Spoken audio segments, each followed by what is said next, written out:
Hey y'all, welcome to the seventh episode of Pouring Out My Thoughts, hosted by myself, HJ, your favorite anonymous podcast host, where I talk about whatever I want, whatever I feel, and whatever I was thinking about.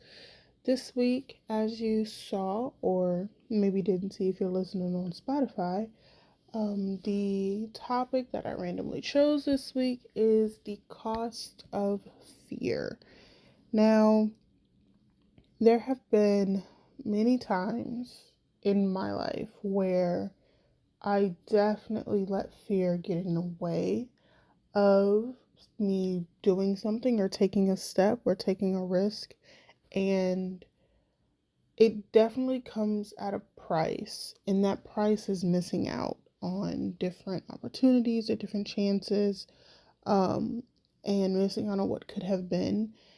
I thought that I was someone who did take risks, and try new things, but when I look back at my life and think about all the things that I could have done, um, but didn't because I was afraid for whatever reason, I realized that I missed out on some potentially really great opportunities. And obviously, there are some that I know that I missed out on, and other times you don't know what you missed out on.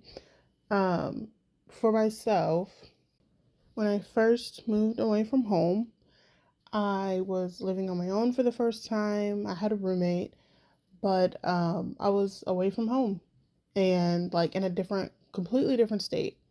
I had the freedom to do whatever I wanted. That was one of the reasons why I left home. I needed space and I needed to be able to think outside of all of the unsolicited advice and basically everything that I was being told that I should be doing. I needed to get away from that. So I was in this space where now I was free to do whatever I wanted.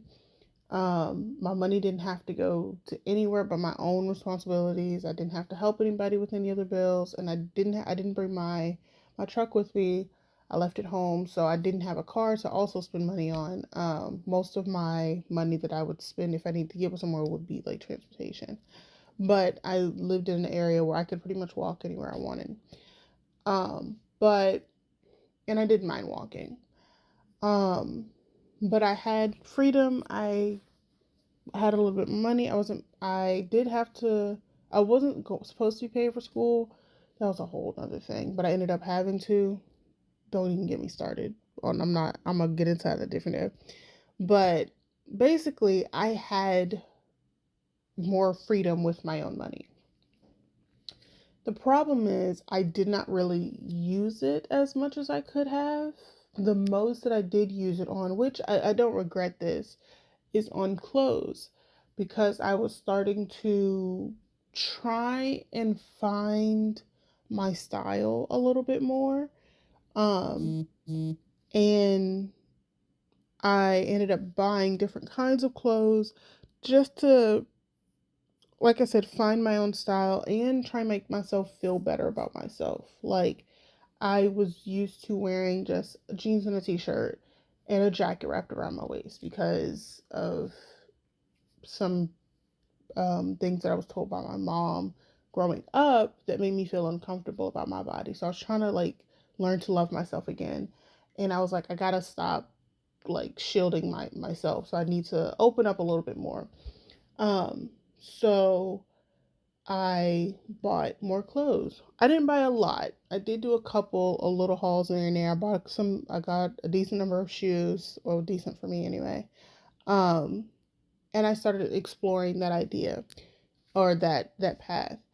There were still moments where I avoided trying certain clothes that I really wanted because I was afraid of the reactions that I would get. Um, like not even from people that I don't really care too much for. I'm talking about like people who I consider close to me. So like my siblings, or really it was mostly my mom.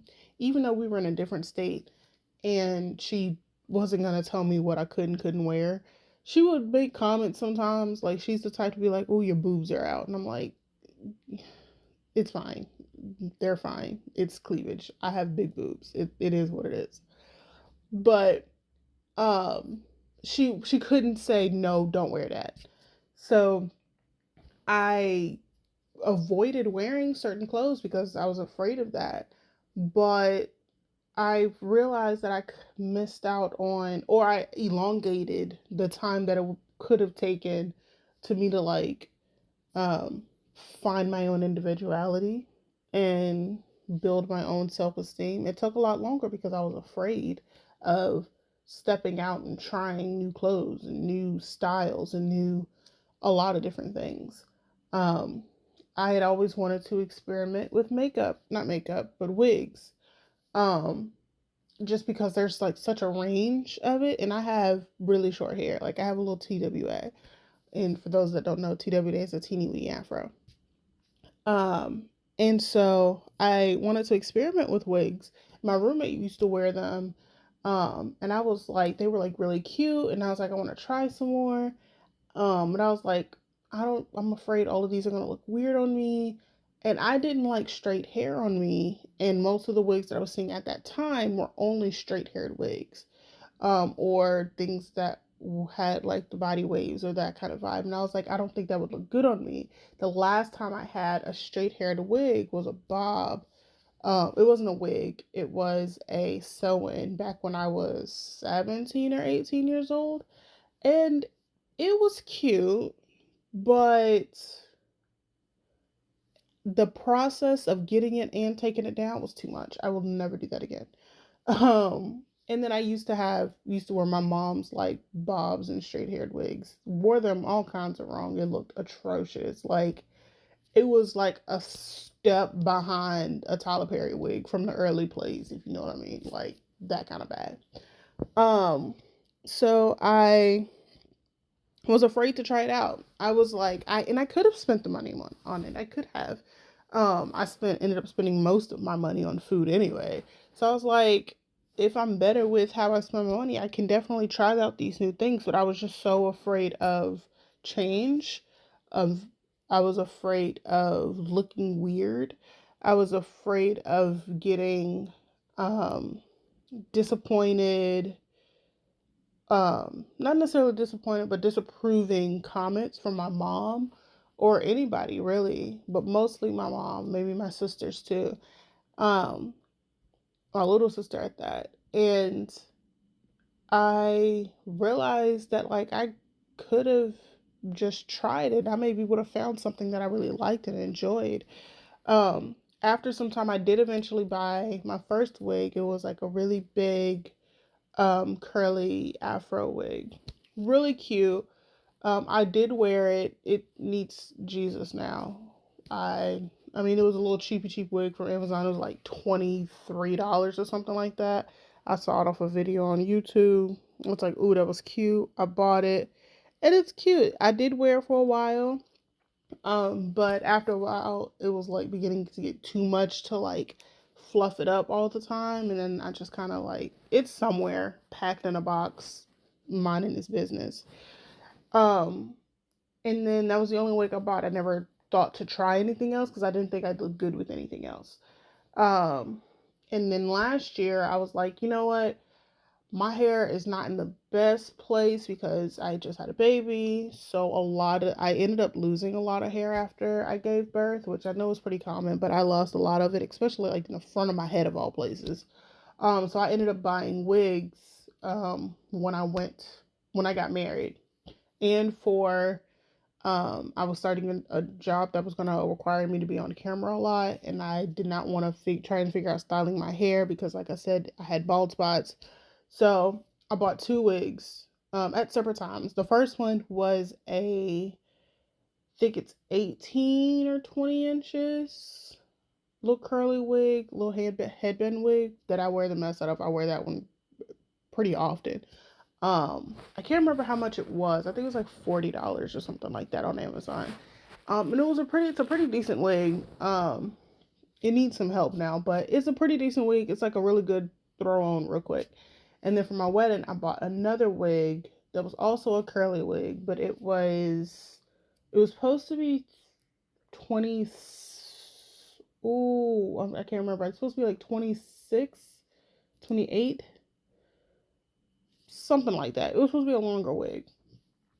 Had to do a lot of back and forth for that one, also on Amazon. But that one was um my first wig with lace that like I actually had to like cut and figure out. And even on my wedding day, it still ended up looking weird because of it was between like me and my mom and my sister were like trying to style it, and between the three of us, it just still ended up looking weird. Like I ended up having like it just went straight across my head, and it also made my forehead look a lot smaller than it normally is. So looking back at all my wedding photos, that's the only thing I hate is just how my wig looks. And in my mind, I'm like, oh, people are just talking about how bad my wig looks. Um, I mean, the back of it looked great. It was nice and fluffy, but the front of it, all the hairline looked so bad. And if that was fixed, it would have been fine. So I did eventually end up trying wigs. This is the point I'm trying to make. Um, and I realized like, oh, I actually kind of like these. I would like to try more. Had I did this years ago, maybe I would have been a bit more experienced when it did come time for me to have my wig style for my wedding. Now, if those of you are saying why didn't I get it professionally styled, I ain't got that kind of money. So we was just gonna wing it, and that's what we did. Did not have that kind of money. I barely had the money to spend on getting the wig itself. Um, but yeah, I missed out on experience, on a skill set. Um, what else? Oh, another thing I wanted to do was to go out more. I wanted to like hang out with people more often and like experience new things, like new restaurants, new activities, go to new places. Um, I'm in an area where there are like a bunch of bigger cities near me that I can easily get to, and I've only been to one of them, but I haven't been to all of them, and they're really easy and inexpensive to get to, and I never went. And the thing is with fear is you get so used to having it with you that it'll disguise as something else. So a lot of the times fear for me was disguised as, oh, I'm unable to because I can't afford it, or I'm unable to because I'm busy. Um Another big way for me was that I don't want to go by myself. When you never know who you're going to meet, and I should have gone back before I had a child. Not saying a child is going to stop me from doing it in the future. But back then, when I had a bit more freedom to do something without having to consult with anyone or now look for child care, I should have done it. And I missed out on the numerous events that I could have gone to, concerts, shows, um, openings of like there were so many like restaurants that were like opening from time to time, like at different points that I wanted to go to because they were making like a big event out of it. I missed out on a lot of events. Um, my my sister ended up planning a trip to California one time, and I was like, oh, I could have gone to California. Not even if I didn't go with her, I could have gone. Like I could have got the money together and gone. I was making pretty like okay money at my job. Where if I had planned right and saved right, I could have done it. My roommate at the time, we made roughly this. She probably made like a little bit more than me. Um, and she was doing all these things, and I was just like, oh, I can't afford to do it. When in actuality, if I had planned properly, I could have, but I was afraid of. Oh, wow. Um, a lot of things. I think the biggest thing I was afraid of was not being responsible. Um, my mom kind of inadvertently raised me to be like the responsible one, where it's responsibility over everything. While I say that, I don't necessarily want people to think that I am now have fun, don't care about your responsibilities, I think that there should be an equal balance. Like, because here's the thing about responsibilities, they're always going to be there. You're always going to have them, no matter what. So, waiting for responsibilities to be done or gone in order to do something is not a great idea because, like I said, it's always going to be there. You're going to end up wasting a lot of time waiting, right? So, I feel like the balance should be, yes, make sure your bills are paid, um, but be when in regards to money, make sure your bills are paid, but also spend time with yourself and invest money into yourself, whether that means self-care or new experiences or in my case buying new clothes or trying new wigs or whatever that is. um so when I since I was um molded into someone who was only supposed to be responsible, I got afraid of spending money when it wasn't a necessity because I feel like that was the wrong thing to do. And also because we um, experienced a lot of poverty growing up. Like we were homeless for a good portion of my life, my childhood. Um, I was always afraid of losing everything, of being back in that position. So anytime that I had free money, the idea was I can't spend this on an experience. I can't spend this on anything else because I'm afraid that I'll end up homeless again or end up losing it again. Um, so fear can really keep you closed in. I'm a pretty extroverted person. I like talking to people. I'm the type of person I can walk into a room and even if I don't know anybody in there, I can find myself in a conversation at some point, even if it starts off awkwardly.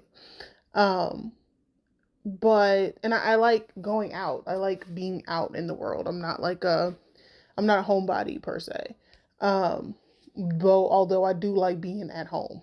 Um, but when I was on my own and I had this freedom, I was so afraid of, oh, this is your first time being by yourself. You better not ruin it. I was so afraid of ruining it and having to go back home because I couldn't make it or failing, basically. I was so afraid of that that I ended up becoming a homebody. I remember someone I used to, he was an old coworker, and he was telling me that, oh, you're such a homebody, you don't like going nowhere. And I was like, no, that's not true at all. I like going places. And at the time, I was just telling him I just can't afford to go out on places, but I don't like being at home. But he kept saying it over and over again. I'm like, no. And I realized that was like the persona that I was embodying. But that wasn't who I was. What was actually happening was fear was keeping me home. I missed out on hanging out with people. Um, like I missed there were like a lot of different experiences that I had heard about that I did not take chances on, like music festivals or um certain places. Even though I never really wanted to go in the first place, I still wanted to know what it was like. Like I'm not a type of person to go bar hopping. Like that doesn't sound appealing to me. However, I am very curious to see what that looks like. Um, my sister, who has been to raves and music festivals, we had a couple here in the city where I'm living now, and I was like, "Oh, that sounds so much fun to go to," but I was like, I probably shouldn't spend money on it. It's too expensive." Um, I remember when Comic Con came here, and I'll never forget it. Comic Con came here and the actors for Nightmare Before Christmas were going to be here, and they were doing signed photos and all these things. And I kept telling myself I did not have the money for it. But looking back, yet again, if I had just planned properly, I definitely could have gone. I 1000% could have gone and gotten those autographs and the photos and everything. And I let it go. I let it slip past an experience. And The Nightmare Before Christmas is literally like one of my favorite movies of all time. I have so much paraphernalia of that movie. It's literally one of my favorites. And I could have gone and I missed out on that because I was afraid of one, if I have fun, then I risk being homeless again. I risk losing everything. Um, so I missed out on a lot. I was afraid because I felt like I didn't have a cushion to fall back on. It was a little bit different when I was living with my mom. Even though at that time too, I also still um avoided doing certain things back then, but the point where I've seen it the most and missing out on experiences um was when I was on my own because I was so focused on just being responsible because I did not want to fail. So now here I am. I've been here for about 5 years, um, going on 6 years. I am married. I have a son.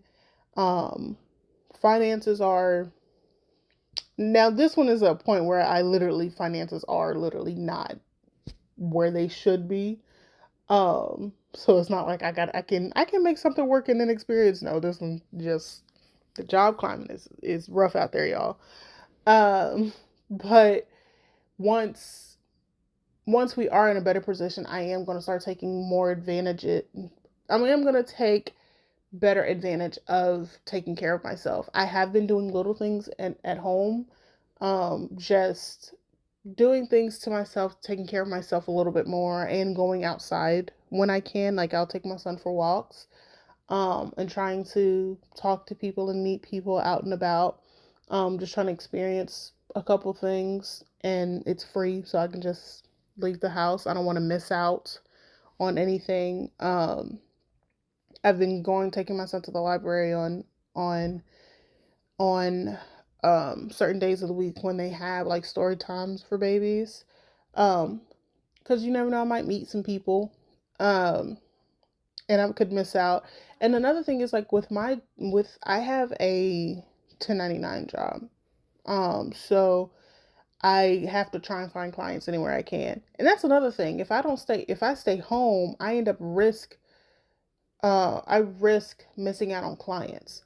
Like, and I think a part of that is I'm so afraid of messing up with someone. I'm afraid of like getting rejected by a client that I it's hard for me to put myself out there because I'm afraid of the rejection and I could be missing out on money. Um that's another thing. It's like fear of rejection can cause you to miss out on opportunities. It can cause you to miss out on money. It can cause you to miss out on great relationships or networking opportunities or just connections, which a lot of times you just never know. Meeting the right person can do wonders for your life. Um, and that's something I need to be better at is like getting over that fear of rejection because I could be missing out. Um, and going on with that fear of rejection, another way that it has cost me is with my hobbies, that I've turned into hobbies that could have been better molded and I could be better at by now, and could have profited somewhere along the way, maybe. If you listen to episode 4, I believe that's which one it was. I could be wrong, but it was picking a hobby. And in that one, I talked about some of the different hobbies that I had and things that I enjoy doing. One of which was writing, another is crochet, and the last one is, or the one of the big ones was singing. Um, I think the other one, I think was playing the piano. I think those are the ones I mentioned. Um, but with all of those, if at any point I had fully like dove into those skill sets, um, I could have been better by now. Um, I think some of it was laziness, but I think the laziness came from being afraid to fail. I just kept telling myself, "Oh, I don't feel like doing it. I'll do it tomorrow." Um, I also sometimes, not even sometimes, a lot of the times I get overwhelmed by too many options and I just opt out and do nothing. That happens to me a lot. Um, Like, I'll have too many ideas and I'm just like, I'm just not going to do anything. Like, it's too hard to choose. Um, but I feel like had I continued like seriously writing back when I was younger and reading more often, listen to my last episode about all the things I used to read. Um, Side note, I forgot about the Bluford High series. That was such a great black high school. I think it was a black high school series that I used to read all the time. I don't know how I forgot to mention that. I randomly saw TikTok about it and I was like, "Oh, these are such great books." Um, but anyway, if I had seriously continued writing back then I could have better skills now. Am I saying that it's too late? No. I'm still pretty young, so I can continue to do that, which I am doing now. I am writing again. Um, but with crocheting, I see other people's works and I'm like, oh, I know I could do great things like that. I know I could.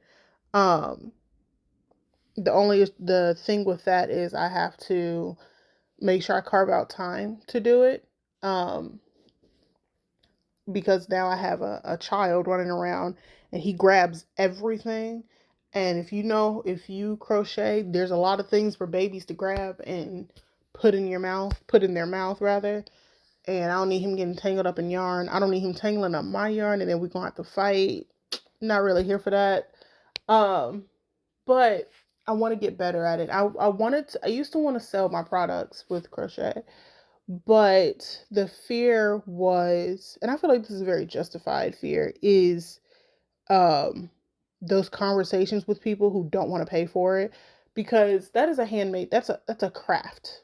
Crocheting is a craft. It cannot be replicated by a machine, unlike um some of the other fiber arts techniques. Not to say that the handmade crafts aren't as valuable and anywhere near comparable to a machine. Like a machine is, it is what it is, but there's something more special and unique when it's done by hand. But crochet, on the other hand, it is expensive. Any fiber artist, anything they do, any handmade craft is expensive because a lot of time goes in it, a lot of skill goes in it, and a lot of materials go into it. It's not being mass produced, so it will cost more. And so I remember one time when I decided that I was going to start selling crochet blankets, and I put up a price chart on my on Facebook. This was probably almost 10 years ago. And I remember like I put up like how it was calculated. I think I did like 15 feet per foot, and then the cost of materials times two. Um I think that's what I did, because I did two different price charts. That was one time I did it, and the other time I did it like $10 an hour, and then plus materials times two. Regardless, I did an example, and one of the blankets was going to be a little over. It was like be a couple $1,000s. Like a king sized Afghan was going to be a couple $1,000s, and I remember my stepdad's girlfriend at the time was like, "Oh, I'm not gonna get one of your overly priced blankets." And I was just like, oh, ha ha ha. But really, it's because that it wasn't appreciated. The time and effort is not appreciated. And a lot of people don't. But something my mom told me is still kind of stuck with me, and I should probably listen to it a little bit more, is that the right people will find what your work. Um, there are people who will pay for certain things. You just have to be in those crowds. And I think the fear is putting yourself out there and trying to find those crowds and getting rejected and rejected and rejected until you do. Um, so really, I guess the biggest things that fear costs you is opportunity. It can cost you money. It can cost you time, a lot of time. It can cost you happiness. It can cost you new relationships. It can cost so many different things. And that in fear can be disguised as a lot of things. It can be disguised as laziness, or it could be disguised as, oh, I don't have enough money, or I'm too tired, or I don't have the time. When in actuality, a lot of it is you're just afraid to step outside of your comfort zone, to step outside of something new, or fear of being rejected, or fear of disappointing people. I was afraid of disappointing my mom a lot. Um, and sometimes now, like, I get afraid of disappointing my husband. And I know that, like, it may sound weird to certain demographics, but um, I value his opinion of me. I value it. Will I, does he dictate my life? No. But I do value his opinion. I love him and he loves me. So I value what he says. Um, so I get afraid of disappointing him as well, and a couple other people in my life. So I get afraid of disapproval and disappointment and rejection. I think those are the biggest ones for me, and failure, obviously. Um, so I have decided that I'm no longer going to allow fear to. I'm not paying that price anymore. Basically, um, I'm going to do what I can with what I have. And right now, I'm going to write my little heart out when I can. Um, this podcast is a example of me stepping out on that, putting myself out there and talking to people. Um, Obviously, I don't have a lot of listeners right now, but it doesn't matter. The whole point of me was doing this was just to talk to somebody, just to talk, just hoping that, just to get it out there, basically. And the right person will find it. So if that's you, if you are the right person, I encourage you to also step out of your comfort zone. Stop paying fear, stop paying that heavy price, and take a step. It's gonna be a process. It's gonna take time, but I encourage you, one thing at a time. Find something that has been, find something that fear has been the cause of you not progressing, um, and let it go. Whether that's been fear of rejection, I think that means that you really have to, if there's something that you want to do, seriously analyze why you don't want to do it or you're not doing it. Is it genuinely because you don't have the money? Or is it because you have to reorganize your money to get that thing? Is it seriously because you don't have the time? Or is it you misusing your time? Um, and there are cases where people just genuinely don't have the money or genuinely don't have the time. So I don't want to sound insensitive towards that. I've been in those positions. But I will say, just reflect on those things first. Are you not doing something because you're afraid of how people will feel about you? Are you afraid of being rejected? Are you afraid of failing? And I think some more words of wisdom that I've heard is, one, do it afraid. And another is, they kind of go hand in hand. It's to, in order to be good at something, you have to be bad at it first. So go ahead and do it badly. Just do the work badly. Um, and over time, the good will come.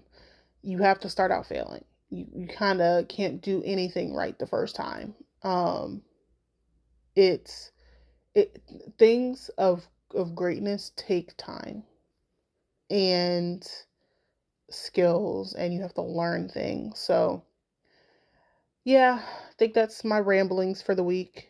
Um, Let me know what you guys think. Is fear holding you back in some place? Are you not sure? Go ahead and do your reflections and let me know. Um, yeah, thank you so much. As I will talk to you next week, same time next week. Thank you guys so much for listening.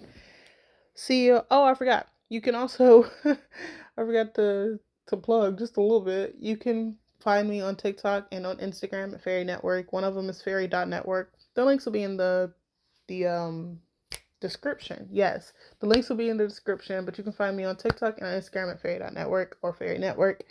Um, that's FHERI Network for Finding Her Identity Network.